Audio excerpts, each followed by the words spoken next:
let's just say someone wants to start an exotic car rental business, because I mean, it looks amazing. It's like I can rent a car and drive the car. I can rent it out. So in essence, rent it out or chauffeur. Yeah. So in essence, I'm able to drive these cars without technically paying a car note because the business is paying it. Okay. So what would they need to do? How hard is it to get into in terms of financing these high-end cars? Well, I can tell you, for me, the first thing you do is have a solid job, right? So a 9 to 5 type job, or entrepreneur or W-2, 1099, corp to corp, whatever it is. Just make sure you have a good income. And then that starts out with, a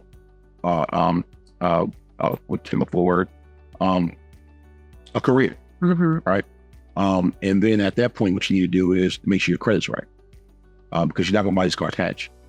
So that's the first thing you do as far as starting off with getting into the rental car business. Once you do that, because of what segment you want to be in, whether it's your economy cars, your middle class, like Mercedes, BMW, or higher tier, and then you find your market, and then you market to those individuals. And you start with one car, see how it goes, 2 cars, and then slowly increase it. Now, if you want to be on Turo, in my opinion, work a little bit harder because they take more of your money, but Turo is a very viable option. Or if you want to build it up organically, that may take a little longer, but you're on your own. Or you can do a combination of the two. So that would be my advice to people who want to start a business.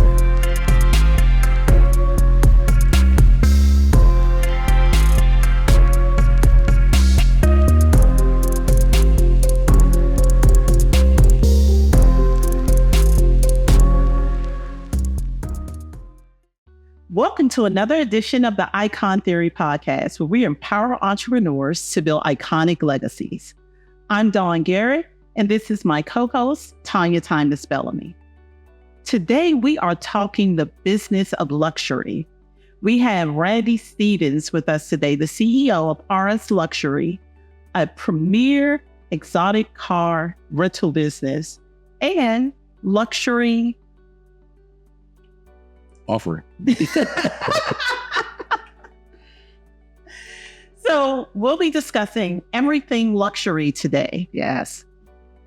Which is right up our alley, but right up our alley. Yes. So just like getting right into it, what inspired you to get into the luxury car rental space? What inspired me was pretty much the pandemic. I started off with a Sprinter van and got a Sprinter van for a family, and decided to use that. So the guy came to me and said, well, look, you won't be driving a Sprinter van all the time. He said, how would you like to put it into the road business? I said, sure, let me try it. And the first rental from that transaction was about $17,000. So then I already had exotic cars anyway, and decided to try that Sprinter van out for maybe 6 months to a year. Then I ordered another one, and I already had all the exotics, and I put that in it. And that's how RS Luxury formed. So have you been doing this since 2020? Yes, been doing it since 2020. Yep.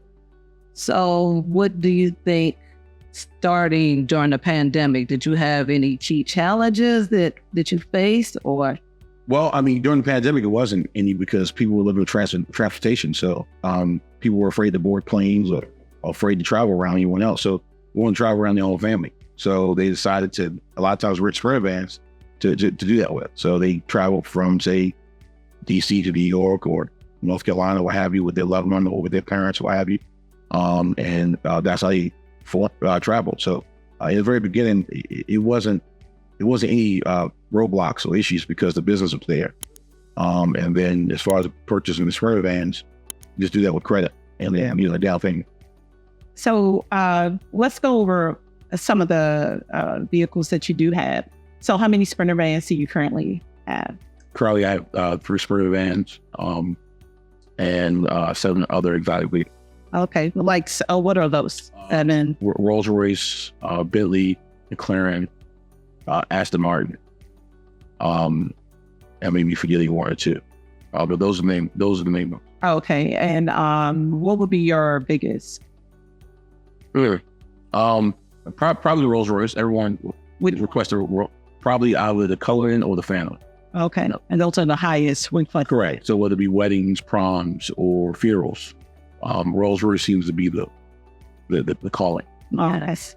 Which is amazing to me that so many kids are doing this to a prom season. Oh man, let me tell you something. My parents would have never done that. That's like the whole situation. I'm glad it's over for me. Right. Well, not for you, but obviously he's loving it because some of the things that I see on social, I'm like amazed. I call it parent peer pressure because other parents tell how to do other parents, so they get the biggest and baddest one that they want. So yeah. And you just recently did one. Did you say they had like fireworks or something? Yeah. I did one where the lady had a horse and carriage, fireworks, and stilt walkers.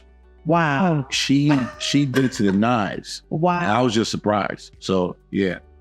Well, it was a beautiful prom. Yeah, I'm sure. Yeah. I heard about that prom here. I'm just like, so clients were late that day because they said that they were trying to get out of their subdivision, and it was a young lady there with a horse and carriage. And That's correct. Production, yeah. Shut down the whole block. Yeah. For that prom send off. That is out of control. So is that a market that you guys target, or it just comes to you? At first we weren't targeting it, but at this point we do target it, along with weddings, along with funerals, along with like the special occasional birthdays and stuff like that. Or someone occasionally just want to take their lady out or their significant other out with a car. So well, I never thought about luxury car rentals for funerals. Yeah, because some people want to send their loved ones off in style, just like a casket. They buy the top of the line casket, so they want the top of the line car to send their loved ones off in, or to drive somewhere. Like your old limousines are old style. You sit in that limousine, you can't move until you stop. Whereas the Sprinter vans, you sit there and you can get up and move around. My Sprinter vans have bathrooms on them, so you can use the bathroom, talk with other people on the van, you drink, you can mingle. It's a much better environment than, say, the old style limos.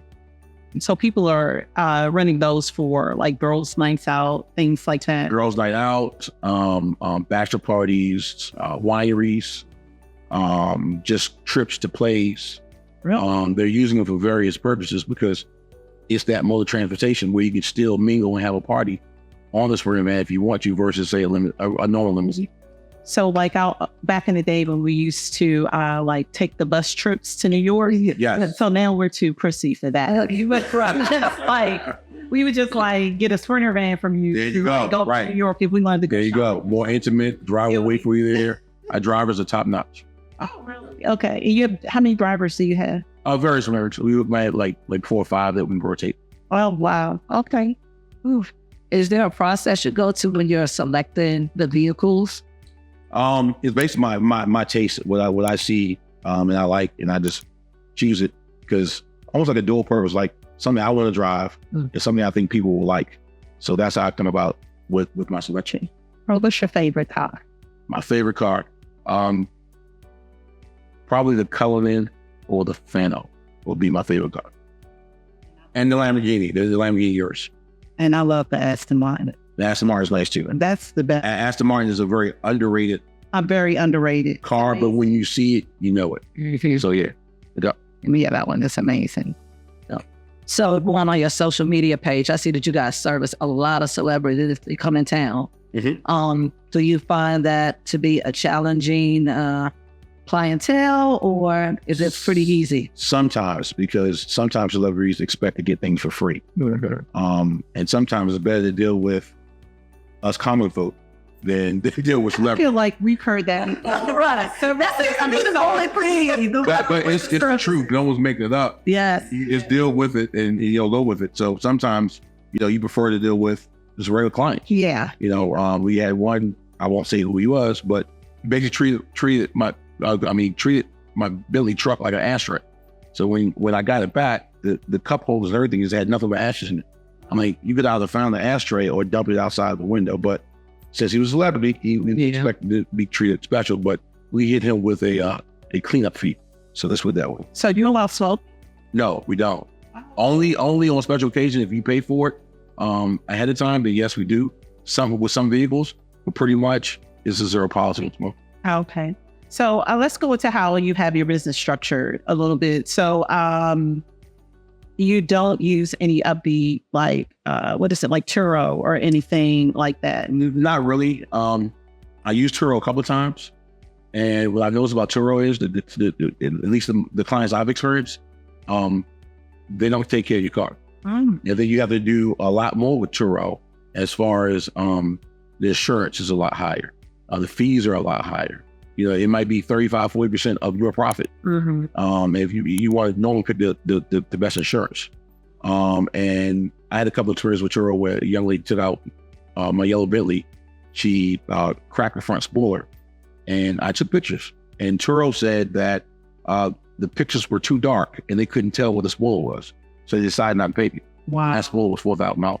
Wow. So even when you go with Turo, and not only that, I didn't want to be reliant on a third party. For sure. So I wanted to create my own following. So this way, when you advertise and you send out, you know, solicitations, they'll come to you. Now you're not relying on the Turo. A Turo is great to advertise on and get other customers, but you don't want that to be, at least for me, I don't want that to be my sole, the sole way I made money with RH Luxury. So most of your bookings come directly word of mouth or to your website? Okay. Word of mouth, website, maybe some advertising. Okay. To be honest with you, advertising is an art. I'm still trying to get it down to a science. Because what I'm finding out is sometimes when you combine everything together and you advertise, say, wedding, funerals, people get confused. So sometimes you just have to do direct marketing. For sure. So if it's weddings, you do advertising slick just for weddings. If it's the funerals, you do advertising slick just for funerals.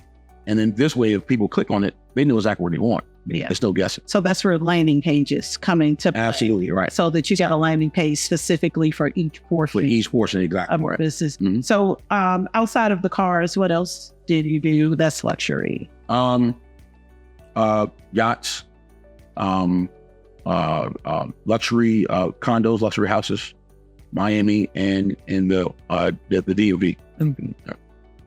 Well, that's really two great areas to have luxury services. Well, yeah, it is definitely. Yeah, definitely Miami. Yeah. There's so much competition in Miami. Yeah. So you think you're going to make a lot of money, but I think it depends on the demand, because Miami has a lot of businesses like mine that's competing, whereas DMV doesn't. But then you have to let people know in the DMV, you have to probably more money on advertising to let them know that you're out there. So it's a give and take. So which one would you say is more profitable, Miami or the DMV? For me right now, the DMV. Miami possibly could be more profitable, but it's a lot more competition. And the prices are lower than say. Oh yeah. I guess it would be. Because you have like 10 rental exotic car businesses versus maybe 2, I'm just throwing out a number, 2 in the DMV. Well, then of course they don't compete for prices. Yeah. And then prices are low.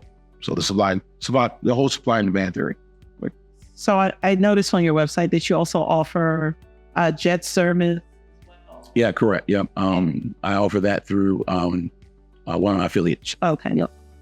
Wow. How was that going? Like, do people actually book? We had maybe 2 or 3 people book. Really? But jets aren't cheap. They are not us. I'm joking. Joking.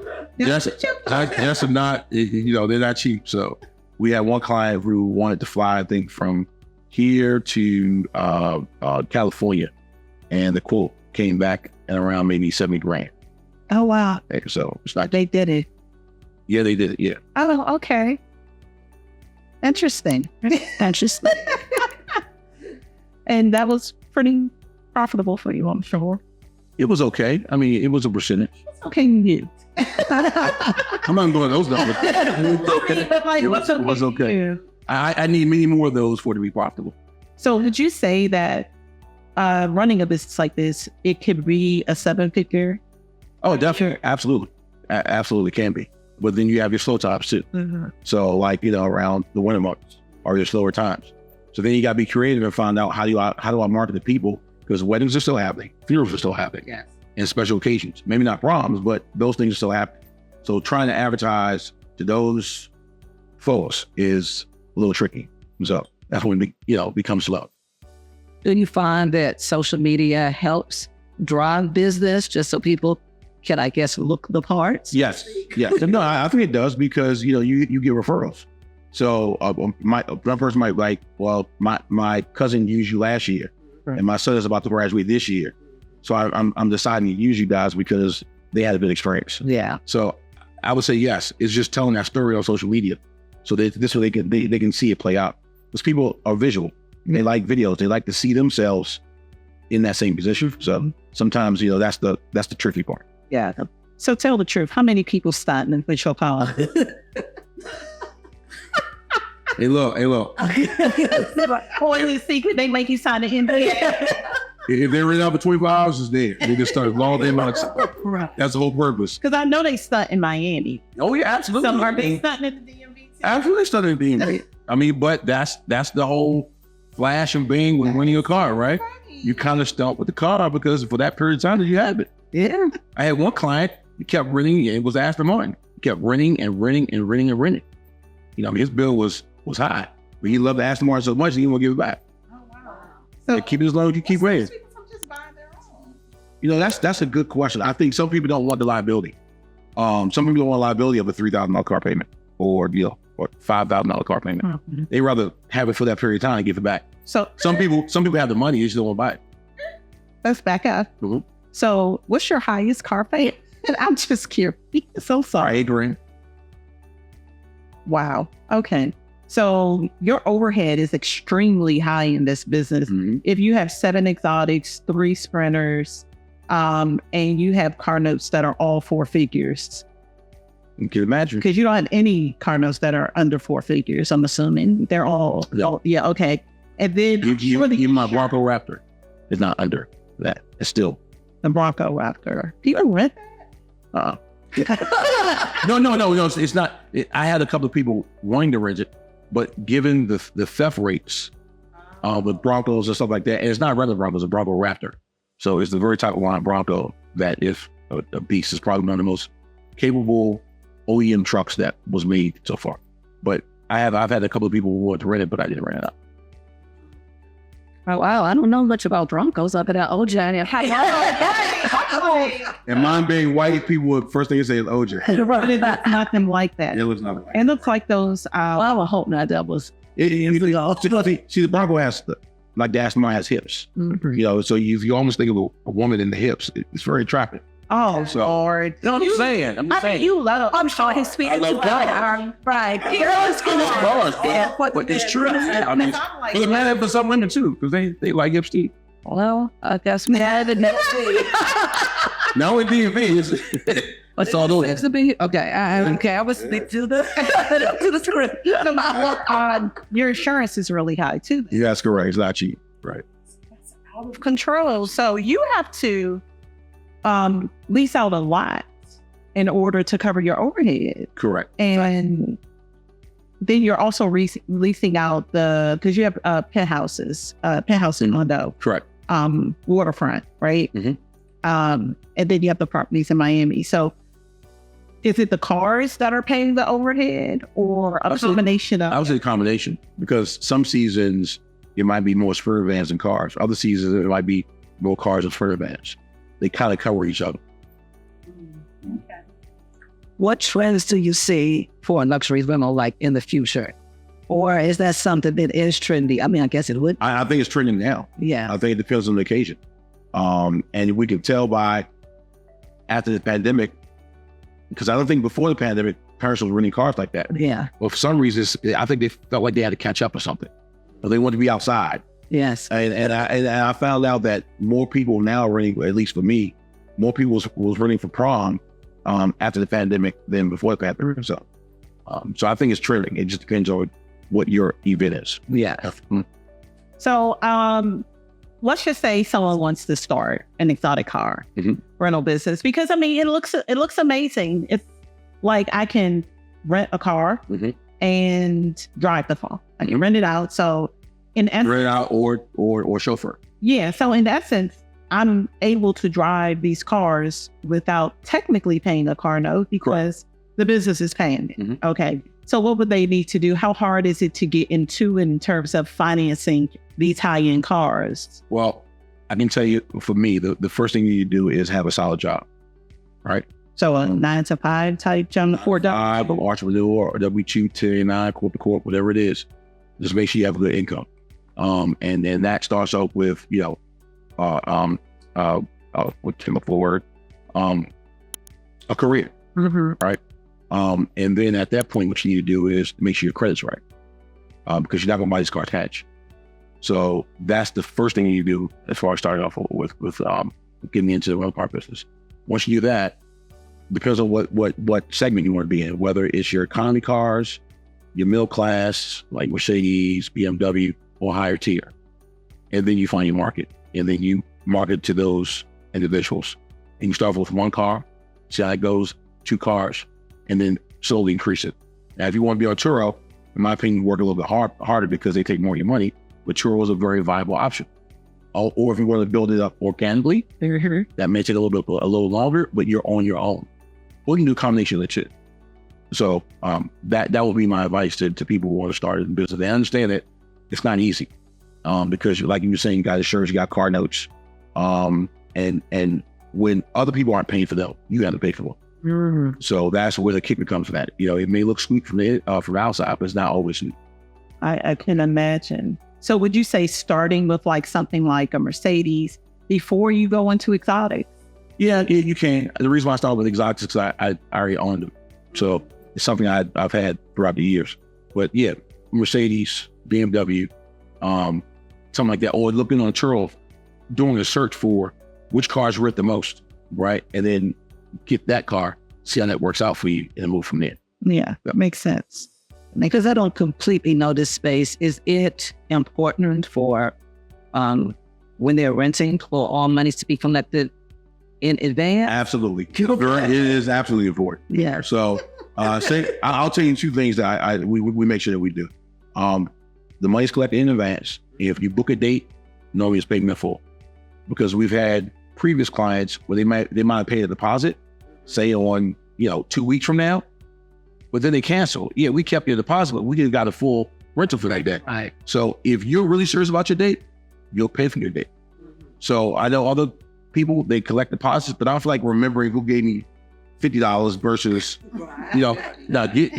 just give me the whole thing. If you take me the whole thing, then you're not serious about your date.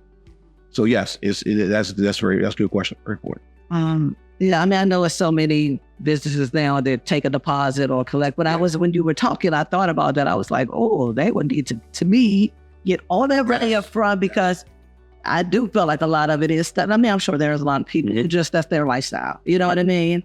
But I'm sure a lot of people do it just, for pictures. You know what I'm saying? Do. Yeah. So do they? That's true deposits too. You got in case anything happened in the car, or they smoke in it, or they spill something in it and you can't get it out, stuff like that. So security deposit. So it's the security deposit and the rental fee. And do they need to use their insurance, or does everything fall on your insurance? Well, there's different ways you can do it, right? So you can use their insurance, and you make sure they increase their limit.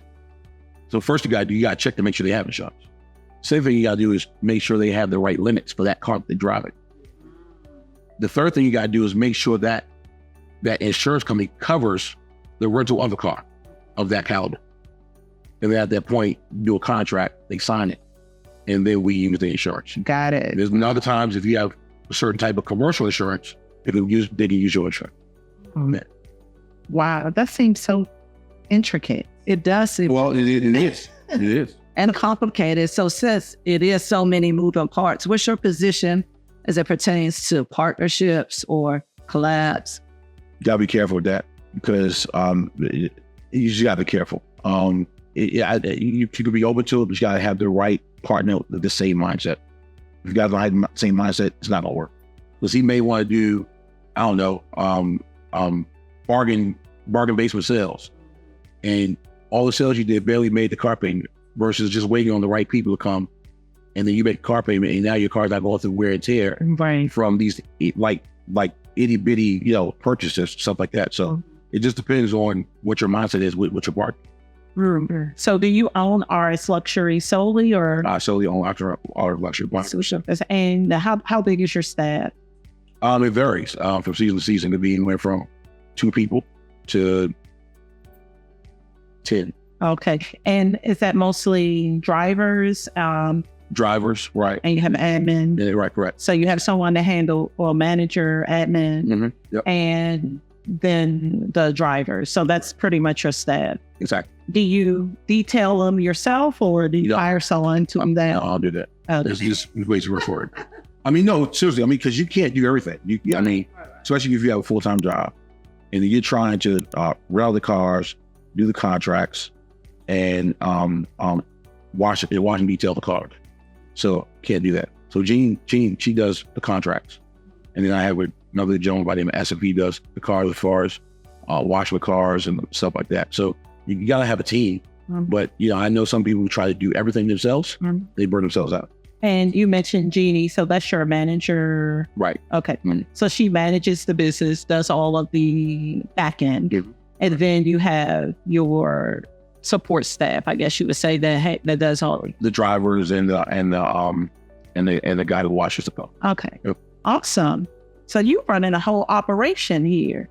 Hey. I know that gets hard, and you do have a traditional job as well. Correct, right. I mean, it gets hard, but a lot of stuff Jeannie handles on the back end, which makes it easier. Thank God for her. I couldn't do it on myself. Right. That's for sure. Yeah, for sure. So oftentimes when we're talking to other entrepreneurs, we talk about a certain mindset or a certain energy that you have to have when doing anything. Put yourself out there as an entrepreneur. What qualities do you think someone should possess to start this particular type of business? Always look at the glass half full, not half empty. Even if you're negatives, you turn into positives. Because you never know how God is going to turn that around. So, and customer service. Customer service is paramount no matter what we. You own your own salon. You own your own salon. Customer service is huge, it's paramount, right? So you got to treat people as if they were people. Yeah. So no matter whether they're paying something lower than the other one, everyone is treated the same. So I would say that, and also educate yourself about what you're doing. Just don't jump into it. And if you have a passion for it, it's going to be easier because you'll retain more, you'll learn more. All right. It's not like I'm gonna go out here and become a nurse. I'm not interested in doing it. Right. So I'll be horrible. Right. So that's what I was saying. Yeah. So you had a love. How had you had a love cars since you was a child? Love cars since I was a child. Yeah. Yep. That's beautiful. Yeah. So you just turned your love. I turned my passion to a business, and it wasn't even planned. So when I got the Sprinter van, we'll start from there, and from there it just kind of accumulated with more cars, more vehicles. So is buying a Sprinter van the same as buying a car? That's a good question. It depends. If it has a bathroom, it's considered as a second home. Oh, wow. So you can get finance anywhere from 15 to 20 years. Versus buying a regular Sprinter van with no bathroom in it, then that's normally a 7 year to 8 year loan. So yes, your note can be a lot cheaper if you buy one with a bathroom on it, because that's considered a mobile home. So that's like an RV type situation. Mm-hmm. So do they come, because I've seen them all souped up with the white leather on the inside and all that. So do they come that way, or do you have to design it? Well, I mean, there's this place called Ultimate Choice, and that's all they specialize in. They take Sprinter vans from, they buy chassis from Mercedes. They spec them out. You get to choose you want tan, black, gray, or white leather. And then the options you want on there. And then they build that for you in like 3 to 6 months. They deliver it to you. Okay. So yes, you can pretty much customize it Or how you want it. Buy it already. Or you buy it already, right? But you have to find them. You got to find them, right? Okay. So they may have one on a lot. Like during the pandemic, you couldn't even find them. So even the build orders was taking 9 months to a year. And then a lot of cars went up, way past MSRP. So those were no different. They went past MSRP too. And all Sprinter vans are Mercedes? All Sprinter vans are Mercedes. You'll hear people say, I have a Sprinter van, but it's really a Dodge something, or a Ford Transport. It's not a Sprinter van. Sprinter vans is only coined by Mercedes. Okay. That's it. But if somebody says they have a Sprinter van, you see that's a Dodge, are they making a mistake on your line?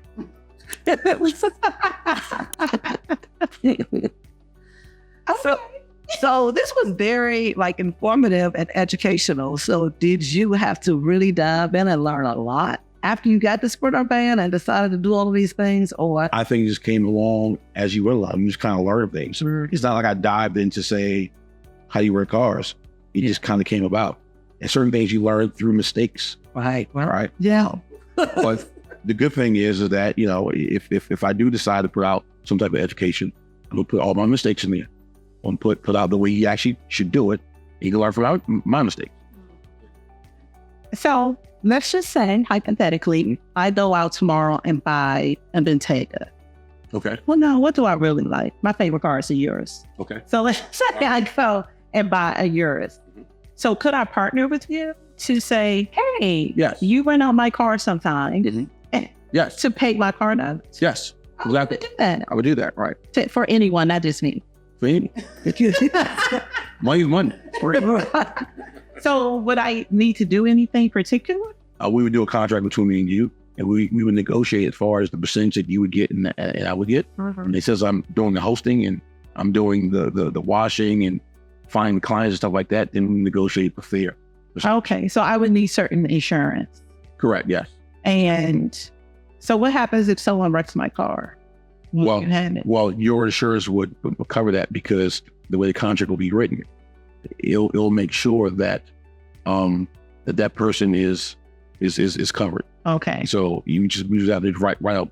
Make sure we have the right insurance to make sure you're covered just in case of something like that happens. You got it. So there's all type of different insurances. So I know you have a Urus. So is it likely that if I did that, it could pay the car note? Absolutely. Yeah. Really? Yeah. So I had to drive it for free? Yeah. Absolutely. Yes. What? To get That's amazing. sometimes you might pay a car note to you because of the slow. But Paying a car note or two yeah, on a Lambo? Huh. it's possible. Yes. That sounds like Or pay half, right? So if you're renting out a couple times a month and your note's that's 4,000 and you're paying 2,000, That's still sweet. yeah, correct.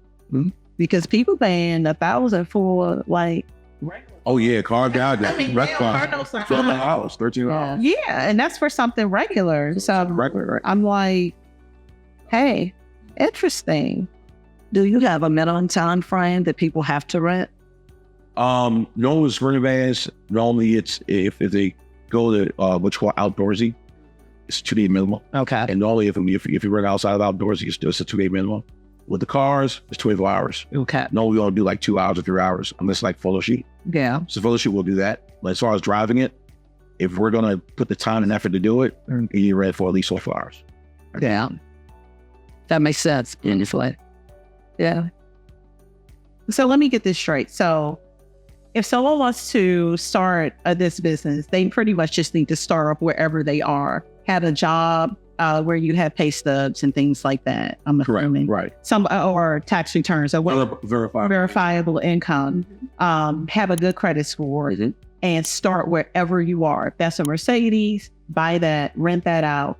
And the catch is you have to take that money and reinvest That's correct. into your Not business. spend. Yeah. Exactly. So And some people will do all 3 tiers. They may start off at the exotic tier and move their way down to the middle tier, Mercedes, BMW, and then go down to the lower cars. okay. Some people may start at the lower level and move their way up. It just depends on what you want, what your vision is. Yeah. So and speaking of that, I know that I've seen some people say that they make more money with like Honda Accords, Altimas, things like that. Like they do more of the consumer, like they, I don't want to call them regular, but the lower end cars, Right. they take those and they rent those out and make more money than the higher end. Would you say? Yeah, I think that's possible. I don't know that because I don't rent those out, but I think it's possible because you have more people that can afford those cars, And it's more volume. even more small volume. So could they? Probably so. Yeah. But I'm not sure. So you could just like buy like 8 of those real quick. You could. But that's not his passion. Yeah. Like my passion was to rent out something that I can drive to. Okay. So that's how I came about renting out because I already had exotic cars. But I never thought about renting out my exotic cars until I started renting out the Sprinter van. When I rented that out, and my first payday was 17 grand, I was like, whoa, that was during the pandemic. It's still, The guy ran off for like 31 days or 32 days, something like that. He was taking his mom somewhere. And that's the pay that we got. Content. So what are you driving today? Ask the work. Okay. Mhm. So is it a chick magnet? All the cars are chicken, man. Don't let go of your head. Why not? I'm sure Well, you meet some amazing women that way. I mean, amazing period. I meet amazing period. I meet amazing people, period. Yes. That's a tongue twister. The tongue twister. It sounds like someone's nervous. No, I'm not nervous. Not at all. Not. But you know what's so funny about driving an exotic car? Like a business car. Mm-hmm. You really meet some great people from driving those cars and form business relationships and things may spawn into something else because they saw the car. They liked it. So that's positive. It's kind of like people respect you differently when they think you're in a certain They do. at a certain level. They do. Which goes Even back, parking spaces. You know, there's no parking space, but when you show up, magically one is there. yeah. And move that car, put them there. Or they don't care if you park incorrectly. They don't. They don't care. Just park in the front. I agree. Hotels will make room for you because they want to make their establishment look good. Yeah. Okay, this car should is right too. Yeah. Right. So you never have to worry about valet. I won't say never, but for the most part, parking is very easy for me. Well, I'm sorry. Let's say with a grip right. I got this here. I got the time I go down to eat at the Wharf. I'm like $40 to park, literally. Well, Wharf doesn't count because there's nowhere to get down there besides the garage or the street. Yeah. So yeah, Wharf doesn't count. Interesting. Hotels, spas, anywhere where there's a presence. MGM. Anybody selling luxury. Exactly. Yeah. Exactly. Yeah, but it kind of just, like I said, goes back to people always say, oh, it doesn't matter. Judge me for who I am on the inside. But people do judge you based on how you look, how you dress, what you drive. They do judge you based on that. It's not, maybe not be fair, but it is what it is. True, but you have to try as a person not to. Yes. Because when you find yourself doing that, you have to pull yourself back and not do that. Because you can't judge a book by its cover because there's many people out there walking around rich as hell. Mm-hmm. They don't drive without car because that's not their thing. For the 100%. So do you ever feel, we are in DMV where people will carjack you in 2.3 seconds. We have to be careful of that. But what I will say is this. The likelihood of someone carjacking you in a Rolls Royce is unlikely because there's too much tension. Okay. They normally carjack common cars. Oh, okay. So like the Hondas, the Kias and stuff like that. But I'm not saying it's out of the realm. Right. But like you'll get more of a chance of being carjacked in a Urus than a Rolls Royce. And what do you think that is? The Urus is a fast car. They want that Lambo. So the Urus, you have more of those on the road. We didn't say a Rolls Royce. Gotcha. Matter of fact, Lamborghini sales, that's the highest selling car. The Urus? Yes. It's a beautiful car. Yeah. Mm-hmm. It's amazing. Yeah. And you have the one that's souped all the way out. Yeah, it's wide body, 700 horsepower, 24 inch rims. I mean, I didn't put that on there. I picked it out. I said, okay, that's car. It's amazing. Yeah. Yeah. Yeah. And what's the most recent car that you got? It's a Phantom. Yeah, the Phantom. Mm-hmm. So I had no idea that these cars were that big. The Phantoms are very big. I had no idea. But they don't drive like it though. It just, They drive like a smaller, I don't say smaller car, but not as big as it seems on the outside. you literally feel like you're in a living room. Yeah. Wow. Mhm. Like, it's just a lot of room. And then the carpet is all plush. It feels like we're sinking into the ride. They're wool mats, so yeah. It's like amazing. Mhm. And let's not forget the stars and the sea. Right. That's what people run it out from, right? Right. The vacated stars. You got to get that selfie. Man, I heard people say, if you don't have the stars, I don't want it. Really? Yeah, I want it. Okay. So, Part of the allure of the Rolls Royce is the stars. They want to be, okay. admired. So I've always wondered this. What's the difference between a regular Rolls Royce and the black bag? Black badge normally has 40 more horsepower. The crow pieces are black. Mm-hmm. There's a other couple of unique features on it, but it's probably around a 40 grand difference. 40,000. I think 47 grand difference, something like that. Yeah. So it's more exclusive.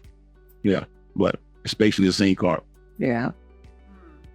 How do you decide what you want to drive on a daily basis? Is it based on your energy of that day, what you're wearing? Or And it's based on energy, what's available. okay. Because I'll let the car go in a minute. I'm like, I'll walk. Right. So if you have that, you have that. Right. I know it's coming back. So based on energy and based upon what's available. And maybe sometimes based upon like how you kind of feel. If you feel like driving aggressive that day, then it's an aggressive car. And if you feel like, luxury, then it's the Rolls Royce. So it just depends. Yeah. How do you park in that Rolls Royce? It's just no way. You just Not with a finger. just park here. You are funny. You can't be intimidated by a car. That thing is so big. It's big, but you gotta just know how to drive. So No way. I live in sincere. I'm living in a park next to it. Right. It's just no way. All right. Fine. We got something else. I don't. I feel like I've learned so much today. I'm in my head like, how do I parlay this into a partnership? And that's why I'm asking about these partnerships and collaborations here. Well, I'll say this. You talk about one way, what? Yeah. I'll say this. Luxury is a business. Because if you look at the way the economy is kind of being separated, right? Between your haves and your have-nots. Certainly. Your haves, oh, absolutely. Your haves, they won't belong to luxury. They want things to be unique or identify what they want. So the luxury business is booming out here. What Eno says, it just depends. It just depends on you finding and them finding you. So whatever luxury is, whether it be a salon, whether it be exotic cars or unique properties, the people will pay for it. So you really think that overall in business, that no matter what industry you go into, that you should focus more on the luxury side versus? I think that's a market. Like, in other words, you can focus on luxury, you can focus on mid-tier, you can focus on lower tier. Depends on what you are focused on. I'm saying that there's money in the luxury tier. All the other markets is segments, there's money there too. But I think there's more people who are becoming rich or richer every day, right? And then that's a segment that if you want to, same thing with selling homes. If I was a realtor, I would focus on $1 million houses. That's just me. And I would be a what do you call it? Is it a seller's agent? Yeah. Listing agent. I would not be about you're not gonna run me around. I ain't doing that. No, you come to me. So I will be that, and I will focus on $1 million and above. Okay. And I guess to that point, middle class also is seeking luxury. So that absolute luxury. Yes. They even have the people who can actually afford it. Correct. Paying for Yes. it as well. Exactly. So Some people stretch, and some people flat in the floor. So the low end stuff doesn't even make sense anymore. I wouldn't say that because you have a low end market that you get in where you fit it. Yeah. So there's still money there to be made. I'm just saying that if you're looking at both segments, you can just choose. But just understand, just because it's luxury doesn't mean that you don't have fewer of them. I think you may have more from today than 5 years ago. So how do you find that market? Instagram, Facebook, word of mouth. Yeah, that's you advertise, and that's how they find you. And then once you get into a certain segment or class of people, they tell other folks. And before you know it, now you have a following. Now you have people asking for the show. So in that market, most of your business would come from either direct marketing or word of mouth, not necessarily Instagram posts per se. Not necessarily Instagram posts, but you use different platforms. Yeah. It would be Instagram, Facebook, TikTok. But maybe or maybe not, because it sounds like people who can actually afford to spend $17,000 on a rental or whatever, they would usually do that by hearing someone, like word of mouth, someone telling them. Not necessarily, because like on Outdoorsy, that's how they came to us, is through Outdoorsy. So third party. They had to do some type of advertising just to advertise Outdoorsy. Gotcha. So for them to come to that platform, Outdoorsy had to do some type of advertisement. Gotcha. We're on that platform. So then at that point, it's a, hey, this vehicle fits. It fits my situation. I might pay $70,000. Okay. Because they had the wherewithal to do it. They had the money. Is that where your sprinter vans mostly? Yes. Well, it's a combination of people coming directly to us, or through like RV Share or Outdoorsy. Okay. So that's meant for like Class A, Class B rentals. So some people are rent these big old RVs if they want to, but some people don't because they want maneuverability. You can't drive a big old RV in New York, but you go drive my side of the New York, even though that's a little big for New York too. But it just depends on what you want for that occasion and the people that you're calling. So if I heard this to get a spreader van, is that the same thing? Would I just need verifiable income? Yep, correct, exactly, right, exactly. So it depends on the bank. So you can go to a bank and say, well, look, I'm interested in a RV loan. It's like you might be interested in a boat loan, which a boat loan is a little bit more difficult to get. But with an RV loan, it's like applying for a car. Yeah, really? Oh, wow. So you might put down 15%, 20%, and then boom, you have your RV. So do you have to put money down on all of these vehicles? Oh, it varies. It depends on the financing company. So somebody will put down 15, 20%. So the answer is pretty much yes, but sometimes there's some no money down situation. So yeah.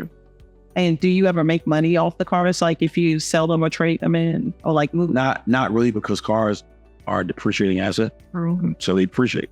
Unless you buy something that's unique, which you probably won't rent out in the first place, they're going to appreciate. So more like you're not going to make any money. Are you losing money? If you keep the cars long enough, you'll break even. You won't be losing any money. But if you try to buy a car this year, try to sell it next year, you will lose one. So be sure in what you want and what you're doing. Okay. So it's why the DMV is such a government-driven area. It is. Do you have any contracts with any government agency? I don't, and that's what I want to work on. I want to actually work on transportation contract. That makes sense. Because that is guaranteed money every month. Yes. Versus someone having the feeling today I want to rent a car. Right. Versus the government still got paid because they got contract with for the 3 years. So yeah. So that's where I'm going to move to. I'm not there yet, but I'm slowly moving it. Yeah. And are you going to add more properties to your portfolio? Add more properties, yep. Exactly, yep. And what do you do with these properties? Because I mean, are they like Airbnb or Airbnb, Verbo, word of mouth, different platforms you have. And see how much a lot of your business is relationship driven because it is relation driven. And it's a slow build, but once you have that build there, then people are still coming to you and they're recommending you as like a circle, and that circle kind of gets larger and larger. Yes. Yeah. So I could just have a party at one of your properties. I'm thankful. That's up to you. Give my deposit and my favorite. Won't you not change their shit? Good. You don't know if people will tear suffer. You don't. That's why you collect the deposit. Okay. And do you offer catering? Yep. Really? Yep. So you're like full service all the way around. But I did not know you did all that. That's right. Yep. Jeannie's done a lot of that. She's very good with customer service and she does the core and stuff too. She does the core too. If the client asks for that, then she'll more likely make it happen. Okay. That's amazing. So it's kind of a concierge service too. Yeah. I never really thought about it like that. But yeah. So why have you never offered her a partnership? Offer her a partnership? Yeah. She seems like she's your partner. Yeah, that's true. But I put in all the money. So it's my business. That's why I was saying. Wow. She seems like she's doing most of the work. Look, she does a lot of things. She does a lot of the work. I can't deny that. She does a lot of the work. But you have to understand there's two things there's one thing you do see, and another thing that you don't see. Okay. The accumulation of money and working to get that, you don't see. You see the result of it. Yeah. Right? Yeah. But then you see the other side, which is the admin side, which is a lot of work. But you see her on the front line doing a lot of work. But what I'm saying is that you need both for it to be successful. But understand, you cannot remove what I did. Yeah. You know what I'm saying? I understand. So the financing portion of it, the idea, the vision, that was my vision. And making those payments when no one rents. Correct. My vision, and I'll not make you out. Pretty much. That's what it comes down to. So what's any like little known facts about the luxury transportation business that you think we would be surprised to know? Surprised to know? Not really. I mean, it's pretty straightforward. I mean, if you want a certain type of car, you get that car. If you want to be chauffeured in it, or if you want to rent it, I don't think there's any any surprises, because if you want that car, if you want that vehicle, there's no surprises with that. That's what you want. Okay. It's not like I'm trying to push you on it. You know, the only thing is, if I don't have that car, you might try to sell you on something else, but that's not really a surprise. You just don't have it. So I know, like, whenever I'm going to like the airport for an early morning flight, I always hire a driver. So do you offer that? We do airport runs also. Never use your service. We're not cheating. Oh, that's why. Yeah. That would be. We're not going to do an airport run for $100. Oh no! So I don't no, one of them. Well, you know, $200. You know, so if you want a that type of car, then you're gonna pay $400 for the hour, $450. Not bad. So if you want an airport run, it's gonna be $450. So it depends on, again, the segment that you're marketing to. You know, it's not a negative in any one of the segments, but if you want that luxury, then you're willing to pay the price. Yeah. It's like if you go to Louis, if you go to Gucci, if you go to David Yurman, do you negotiate with them? No. Well, if you do, I'm about to say you couldn't be successful. Unless you know the deal behind the back with a discount. But other than that, you're not successful. So you're going to pay that price. You know, if it says $4,000, you're going to pay $4,000. So that's a market you don't even really target, really, airport-wise, because... No. I have it on a website. It's just that I need to market more of that. So you have all these different segments, and marketing is not cheap. So you got to market to airport runs. You got to market to weddings, funerals, wineries. You got target marketing. So this way you're not wasting money, because I've wasted a lot of money on marketing, and I've gotten almost zero results back. But I spent more money than what I got back as far as rentals. Yeah. So now I'm being very strategic about it, of marketing the right things the right way. So, yeah, because that sounds like, I mean, I think about like our target markets for certain things. Some of them you just have to let go. You know, absolutely. All money back doing. Right. When you're saying $450 a run, is that even worth giving your time and energy to it? I mean, obviously you have those. Well, for 1 hour or for 30 minutes, then that's fine. It's an hour. Yeah. I guess. Right? You almost have to say, well, how much does a normal person make in an hour? Yeah. $450 is a lot. Yeah. 1 hour. Right. So if you pay me $450, then I'll have a driver do that ride, or I'll do that ride. But if it's $200, I probably wouldn't. That's not worth it. Yeah. Yeah. And then the risk, then the risk too, then the wear and tear on the car. Yeah. That's what I'm saying. All money is not good money. Some people will try to do this business where they say, oh, well, I'll just take anything because I'm trying to make the payment. But at the same time, you got maintenance on the other end of that, of what people talk about. Maintenance is another gotcha. You talk about insurance, talk about car note. These cars, the maintenance. Right, correct. So like, for example, like on the Phantom, the strut went out in the back. Not for Rolls Royce. Rolls Royce wanted $5,000 for this strut and $3,000 to install it. But because of people I know and I can get parts cheaper, it's probably going to cost me somewhere around maybe $2,000, $2,500. It's a big difference. So that's another thing with this business. You have to form relationships with mechanics, with people who wash your car. It's convenient. Like Esther, what he'll do is he'll come to me wash my car so I don't have to drive my car all over the place. Right. That's just a waste of time. And I had to do that at first until I found Esther. He was reliable. I give him a call. He comes up, washes it, and he leaves. So all this stuff, you kind of find out while you're doing the business. And it's good to know ahead of time. So you look for these things and look for people to be consistent in your business versus you working harder than what you should. Yeah. Yeah, I just find, and I'm going to tell you, I rented a car one time and I messed up the bumper. I backed into something. So...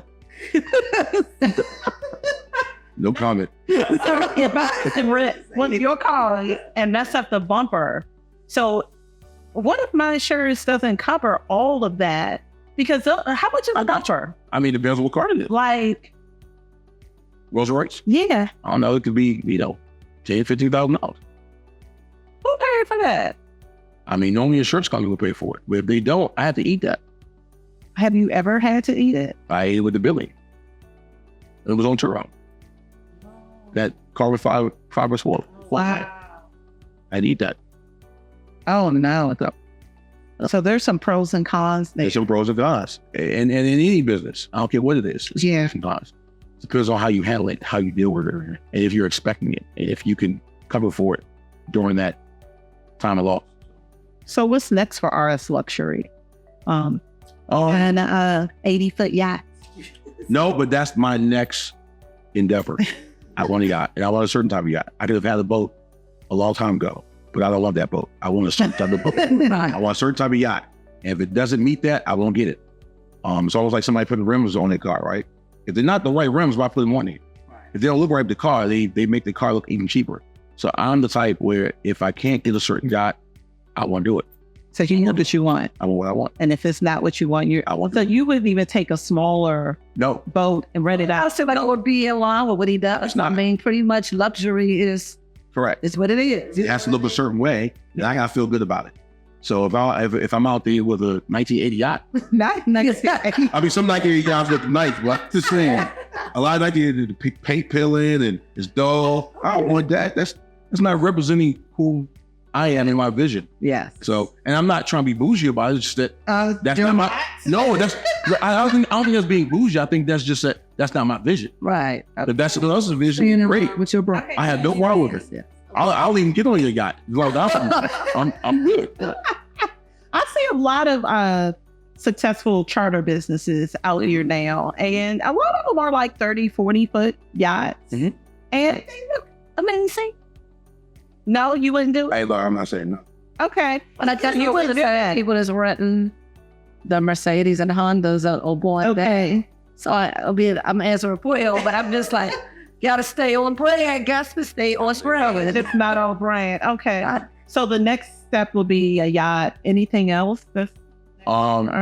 Maybe more like Airbnbs, stuff like that. Increasing that portfolio. Mm-hmm. So other than that, it's IT for me. It's either IT or I'm doing that. But that's how I'm on here to do what I do. So are you going to buy a jet at any point? Or do you think that's profitable? I'm not sure if that's profitable because I've heard even from one of my friends, they own the jet, but more than likely it's just paying for the jet. He's not really making money on that because jets are so expensive that he's paying for the cost of that jet, but he's not really making any money from renting that jet. So depends. Same thing with certain yachts. If you go over a certain payment on a yacht, you're not really making money on that yacht. You're just paying to have that yacht. So other people are paying for you to enjoy the luxury of having that yacht, which is nothing wrong with that. Because any way you get the free costs, you still own it. Yes. Why not? If you can enjoy it for free, it's a win-win for sure. Exactly. Mm-hmm. So, do you have we've talked luxury and all that, but is there anything near and dear to your heart that you would say is like a social cause that you are fighting for? Or is there something that you would give back? Yeah, I'll be funny. I would say yes. I don't know what that is yet. I'm still trying to figure that out. Okay. Right. But I definitely want to give back. And sometimes we have given back actually like for like certain honor roll students or certain kids with disabilities. We gave them free prime rides. So we didn't charge the piracy. And they was just so happy about it. I'm like, this is just small. That is for them it was everything. Yeah. For me, I'm like, this is a small token. So yes. So just need to work on what I see my vision as far as giving back. Yeah. But I think I think I give back every day when people talk to me about maybe what I have or where I am, and I always give them God. I always give them Jesus, right? And that's something you can freely give, and it will pay you back tenfold. Yeah. So I do give back in that way, but as far as mentorship. Yeah, exactly. Sure, exactly. Even kids, or they ask me a question, right? I'm just one kid said, "I'm gonna have two of these when I grow up." So yeah, you will have two of these. I said, but remember, you gotta keep God first. I said, if this stuff went away today, I'll be the same person I was yesterday. That's for sure. The material is just there, and you can't tell you it's going to be here, but it's all going to burn up one day. So for me, I don't buy into the fact of me having this or that because it doesn't matter. So like. Would you like to donate to the phone? What's your cause, though? What's your cause? What's your cause is? Riding pretty on something. Let's see, and riding pretty on something. Yes. That's a Martin. Then there was silence. Hey, no, I was the next question now. I was supposed to answer that right now. I think we have drilled just long enough today. Yeah, I'm good. I actually thought this was going to be a lot more pressure, but it wasn't. So. I mean, of course, when you're talking about something that you know, Correct. that you're passionate That's about, correct. it becomes very easy. That's correct. honestly. Exactly. And when Dawn and I started this platform, it was about entrepreneurship. There's so many amazing people in this area who can share their stories. You just never know who we may have in just a story. You know what I Totally mean? agree with you. Totally. Yeah. Absolutely agree with that. Yeah. Yeah, there are a lot of people who want to start a business like this and don't know what to do or how to do it. I agree. So you give us some really practical steps. Yep. Into how to get started. If they want to reach out to me, they can. We'll put your information in the video as well. What amazing. This was an amazing interview. I learned a lot today. Thank you. I appreciate it. Thank you so much. You're welcome. So you gonna close this out, Dawn? Love it. So that's another episode of the Icon Theory podcast. Make sure you subscribe to our YouTube channel. The link is in our bio on our Instagram page, and we'll have it right down here. So subscribe to our YouTube channel, follow us, and like. Thanks.